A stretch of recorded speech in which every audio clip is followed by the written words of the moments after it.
सुबह सुबह का टाइम है और हम अपने होटल से निकल आए हैं बाहर। और तैयारी है मदीने जाने की। सामान सारा यहाँ निकाल के रख लिया है। और इस टाइम मदीने जाने के लिए जो फीलिंग जो दिल महसूस कर रहा था ना, उन फीलिंग्स को मैं अल्फाज में बयान नहीं कर सकती। मतलब जो दिल की कैफियत थी और जो दिल की हालत थी, वो मैं ख़ुद भी नहीं समझ पा रही थी, तो मैं बयान भी नहीं कर पा रही कि वो क्या फ़ीलिंग थी। और तबीयत भी जो है वो कल रात से ही ऐसी थी, बल्कि कल पूरा दिन बहुत बुखार रहा। और रात में भी जो है वो ऐसी ही हालत थी। साहिद की तबीयत भी जो है वो ऐसी ही थी। तो जो दवाइयाँ हम अपने साथ पाकिस्तान से लेकर आए थे वो अफेक्ट नहीं कर रही थी बिल्कुल भी। तो कल हमने यहाँ से दवाई ली थी और वो खाई, और अल्हम्दुलिल्लाह अल्लाह का शुक्र है कि अब बेहतर है तबीयत।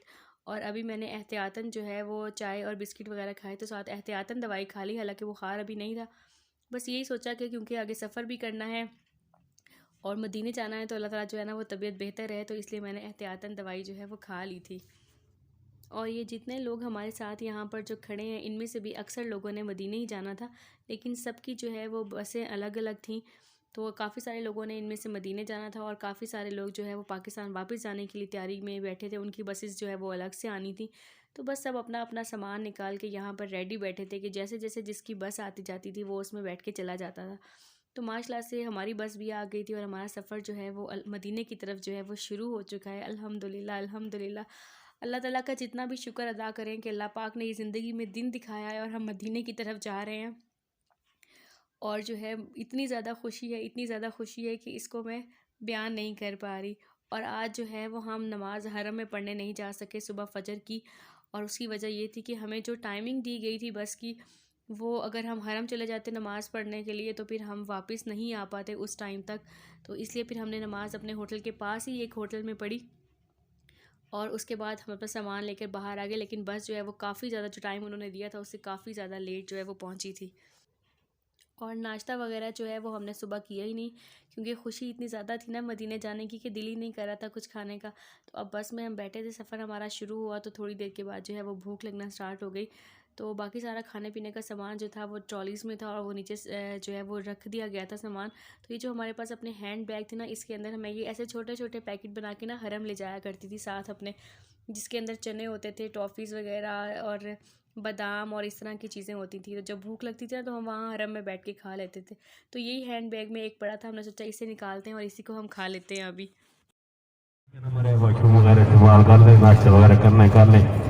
आधे घंटे में गाड़ी इंशाल्लाह बाहर रवाना होगी। ओके ये गाड़ी चलते में सीधे आपके वॉशरूम है, पहले लेडीज का बाद में जेंट्स का।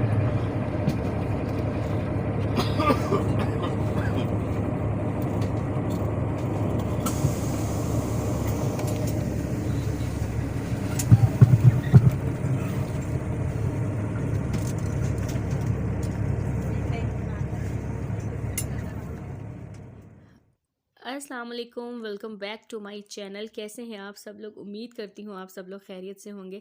अल्लाह के फजल करम से हम भी बिल्कुल ठीक ठाक हैं। अल्हम्दुलिल्लाह अल्हम्दुलिल्लाह बहुत अच्छे दिन गुजर रहे हैं। बल्कि शायद ज़िंदगी में इतने अच्छे दिन पहले कभी नहीं गुजरे जितने अच्छे दिन आजकल जो है वो गुजर रहे हैं। और आज तो मैं वैसे भी बहुत ज़्यादा खुश हूँ, क्योंकि हम मदीने की तरफ जा रहे हैं और मुझे बिल्कुल यकीन नहीं आता। कभी कभी सोचती हूँ, ऐसा लगता है कि जैसे सब ख्वाब देख रही होती हूँ और ये सब कुछ रियल में नहीं है। अभी मेरी आँख खुलेगी और ये सारी चीज़ें जो है ना वो मुझसे दूर हो जाएंगी। लेकिन फिर अल्लाह पाक का शुक्र अदा करती हूँ कि अल्लाह ताला ने ज़िंदगी में जो है वो ये मौका दिया है। और इस कंडीशन में दिया है क्योंकि जब मैं बहुत सारे लोगों को हरम पाक में देखती हूँ ना, बुज़ुर्गों को इस बुढ़ापे के अंदर, आप यकीन करें तो एक ना अफ़सोस सा भी होता है, क्योंकि मुझे लगता है कि यहाँ पर आकर ना चलने फिरने वाला ये मुशक्क़त वाला बहुत ज़्यादा काम है। हज तो खैर है ही मुशक्क़त वाला काम, लेकिन अगर आप उम्रे पे आते हैं ना, तो ये भी एक बहुत बड़ा मुशक्क़त वाला काम है। और अगर आप अपने पैरों पे, अल्लाह ताला ने आपको इस काबिल बनाया कि आप अपने पैरों पे चल फिर के सब कुछ देख सकते हैं, तो शायद इससे बड़ी सआदत कोई और नहीं मिलती। बुज़ुर्गों को जब देखती हूँ ना कि वो व्हील चेयर के ऊपर, या उनको किसी और की मोहताजी होती है कि कोई आए तो उन्हें कहीं लेके जाए, तो मैं अपने रब का शुक्र अदा करती हूँ कि अल्लाह ताला ने इस उम्र के अंदर, जब अल्लाह पाक ने हिम्मत दी थी कि अपने पैरों पे चल के सब कुछ देख सके, अल्लाह ताला ने हमें अपने घर बुला लिया। बहुत अल्लाह ताला का करोड़ है एहसान और शुक्र है। और दुआ करती हूँ कि अल्लाह पाक जो है ना वो सबको बिना किसी मोहताजी के अपने घर की ज़ियारत जो है वो नसीब करे, और हर कोई चल फिर कर अपने पैरों पे जो है घूम फिर के अच्छी तरह जो है वो अल्लाह के घर की ज़ियारत और अल्लाह के हबीब के घर की ज़ियारत जो है वो कर सके। तो बस हम जो है ना वो तब एक वीडियो बहुत ज़्यादा मैं शूट नहीं कर पा रही और लोड भी नहीं कर पा रही। उसकी वजह एक तो ये कि जैसे ही हमने दूसरा उम्रा किया ना तो हम दोनों की तबीयत बहुत ख़राब हो गई, और दूसरी वजह ये कि यहाँ पर आके जो है ना वो मसरूफियात जो हैं वो बिल्कुल चेंज हो जाती हैं, उनकी नोयत बिल्कुल बदल जाती है। तो ना तो बहुत ज़्यादा वीडियोस मैं शूट कर पा रही हूँ और ना ही बहुत ज़्यादा मैं उनको अपलोड कर पा रही हूँ। तो जो थोड़ा बहुत रिकॉर्ड करती हूँ, जब टाइम मिलता है मैं उसको आप लोगों के साथ जो है वो शेयर कर देती हूँ। अभी भी जो है वो हम मदीने के लिए निकले हैं माशाल्लाह से, और अभी तकरीबन हमने घंटा 1.5 घंटे का सफ़र किया होगा। तो ये एक जगह पे उन्होंने लाकर गाड़ी को रोका है, उन्होंने कहा थोड़ा रेस्ट वेस्ट कर लें, वॉशरूम वगैरह भी थे यहाँ पर और होटल्स भी थे, तो आप लोग फ्रेश हो जाएं और कुछ खा पी लें, तो उसके बाद हम आगे का सफ़र जो है वो कंटिन्यू करते हैं। वैसे हम सुबह नाश्ता भी करके नहीं निकले थे, लेकिन खैर अभी हमें इतनी ज़्यादा भूख भी नहीं थी कि हम ना भी खाना खाते तब भी गुजारा हो जाता। लेकिन फिर हमने सोचा क्योंकि अभी आगे जाना है, हमने मदीने पहुंचेंगे, फिर होटल में सामान वगैरह रखेंगे, फिर फ्रेश होंगे, फिर हम जाएंगे हरम पाक और रोज़ा रसूल की ज़ियारत के लिए इंशाअल्लाह ताला। तो उस बीच में हमें फिर पाकिस्तानी होटल ढूंढेंगे अच्छा खाने के लिए। तो उस बीच में जो है ना वो काफ़ी टाइम लग जाएगा, पता नहीं अब कब कुछ आगे खाने का टाइम मिले, तो हम ना यहीं पे खाना खा लेते हैं, ताकि फिर अगर रात तक हम ना भी खाना खा सके तो गुजारा हो जाए। बस यही सोच के जो है मैंने और साजिद ने फिर डिसाइड किया कि चलो थोड़ा बहुत कुछ खा लेते हैं जो भी खाने को मिलता है। यहाँ पे मेन्यू देखा, पहले मेन्यू में वैसे तो तकरीबन हर ही चीज़ थी, सब्जियाँ वगैरह जो नॉर्मली यहाँ पे पाकिस्तानी हर होटल में मिल रही होती हैं। लेकिन ना यहाँ के रेट जो मक्का में हमें रेट्स मिल रहे थे ना उससे थोड़े मुझे हाई लगे। लेकिन फिर बस हमने ये मटर आलू मटर का सालन ले लिया और रोटियां थी साथ में, हमने वो नाश्ता कर लिया, खाना खा लिया, और उसके बाद जो है वो हमने चाय ली, और ये चाय जो है वो 3 रियाल की थी। चाय बस बहुत ज़्यादा अच्छी भी नहीं थी, बहुत बुरी भी नहीं थी, बस अच्छी थी। बस चाय हमने एक ली, आधी साइद ने पी ली और आधी जो है वो मैंने। और अभी यहाँ पे जो है वो बस वाले आवाज़ लगाना शुरू हो गए कि चलें चलें बस में बैठने, टाइम हो रहा है जाने का। तो मैंने दिखाया है आप लोगों को कि इस होटल का नाम वगैरह क्या था, ये किस किस जगह पर है ये तो मुझे नहीं पता, बस मुझे इतना पता है कि मक्का से मदीना जाते वक्त तकरीबन घंटा 1.5 घंटे के बाद रास्ते में हमारे आया था। बस अब हम वापस बैठेंगे होटल में, और जैसे ही सारे लोग पूरे हो जाएंगे तो उसके बाद हमारी बस जो है वो इंशाल्लाह ताला चलेगी मदीने की तरफ। और खाना खा लिया है, अब रात तक कुछ ना भी खाएं तब भी गुजारा जो है वो हो जाएगा। और यहाँ वैसे भी हमारी आके ना यही रूटीन बन गई थी जब से हम यहाँ आए हैं, माशाल्लाह से हमें खाने पीने का बहुत ज़्यादा कोई होश रहा नहीं है।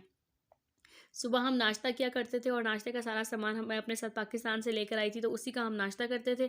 और नाश्ता करने के बाद जो है वो हम पूरा दिन हरम पाक में गुजार देते थे। वहाँ माशाल्लाह से खजूरें हमने ली थी, और इस तरह के जो छोटे छोटे पैकेट्स थे ना वो मैंने अपने साथ बनाए हुए थे, जिनमें चने होते थे, काजू होते थे, बादाम वगैरह होते थे। तो जब बहुत ज़्यादा भूख कभी लगती थी वही खा लेते थे, और ऊपर से आबे ज़मज़म पी लेते थे ना, तो भूख का बिल्कुल एहसास ही नहीं रहता था। तो अब देखें आगे मदीना जाके यहाँ तो माशाल्लाह से हमें खाने पीने का कोई प्रॉब्लम नहीं हुआ, हमें अच्छा होटल मिल गया था हमारे होटल के अंदर ही, जहाँ से बहुत अच्छा पाकिस्तानी खाना बहुत ही रीज़नेबल रेट्स पे जो है वो मिल जाता था। अब देखिए आगे जाके मदीना में क्या होता है, अच्छा होटल मिलता है नहीं मिलता, क्या होता है, वो तो सब कंडीशन हमें आगे जाकर ही पता चलेगी। लेकिन होप से क्योंकि मदीना है तो मदीना में कोई परेशानी इंशाल्लाह ताला हमें उठानी नहीं पड़ेगी। मोहम्मद का रोज़ा करीब आ रहा है, बुलंदी पे अपना नसीब आ रहा है। फरिश्तों ये दे दो पैगाम उनको, खबर जाके दे दो उनको। फरिश्तों के खादिम तुम्हारा सईद आ रहा है, कि खादिम तुम्हारा सईद आ रहा है। मदीना मदीना मदीना मदीना बड़ा लुत्फ देता है नामे मदीना। मदीना मदीना मदीना। अल्हम्दुलिल्लाह अल्हम्दुलिल्लाह माशाल्लाह से हम जो है वो मदीना पाक बखैरियत पहुंच चुके हैं, और यहाँ की फ़िज़ा माशाल्लाह से बहुत ही खूबसूरत और बहुत ही सुहाना मंज़र जो है वो लग रहा था दिल को। और हमारी बस ने जो है वो सबको उनके होटल्स पर आहिस्ता आहिस्ता करके उतारना शुरू कर दिया है, और अभी थोड़ी देर में इंशाल्लाह ताला हम भी अपने होटल में जो है वो उतर जाएंगे, और उसके बाद थोड़ा रेस्ट करने के बाद हम जाएंगे रोज़ा रसूल पर हाज़िरी देने के लिए। तो मैं बस अपने व्लॉग को जो है वो यहीं पर ख़त्म करती हूँ। इंशाल्लाह ताला आप लोगों से नेक्स्ट व्लॉग में मुलाकात होगी, और अपने साथ साथ में आप लोगों को भी रोज़ा रसूल पे लेके चलूँगी। तो तब तक के लिए जो है वो हमें दुआओं में बहुत ज़्यादा याद रखिएगा, और मैं भी आप सबको अपनी दुआओं में याद रखूँगी। तो इंशाल्लाह ताला नेक्स्ट व्लॉग तक हमारे व्लॉग के आने का इंतज़ार कीजिए, और तब तक मुझे दुआओं में याद रखिए और इजाज़त दीजिए। मुलाकात होगी अब इंशाल्लाह ताला अगले व्लॉग में, जो जिसमें मैं आप लोगों को रोज़ा रसूल पे ले जाऊँगी। अल्लाह हाफिज़।